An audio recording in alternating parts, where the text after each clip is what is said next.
As a practical at siguristang mommy, isa talaga si Yobo sa pinagkakatiwalaan kong brand pagdating sa mga baby essentials. Isa nga sa paborito kong product nila itong unscented wipes. Grabe naman kasi sa ganda ng quality ang wipes na to. Extra thick nga ang bawat sheets nito at gawa ito sa high quality cotton fiber material. Pwede mo din itong gamitin panlinis at pang-disinfect ng toys ni baby. At perfect din pangpunas at panglinis kay baby after nila maglaro.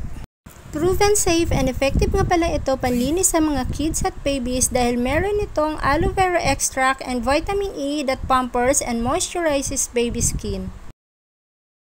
Kaya naman tuwing aalis kami ng bahay, hindi talaga pwedeng hindi kasama si Yobo wipes. Very convenient siyang gamitin kasi isang punas mo lang, tanggal ka agad ang dumi after mong kumain. Pwede mo rin siyang gamitin panlinis ng table. O diba, mas pinabilis at mas pinadali pa ni Yobo wipes ang paglilinis. Check out mo na to mami, ganda ng quality nito, promise.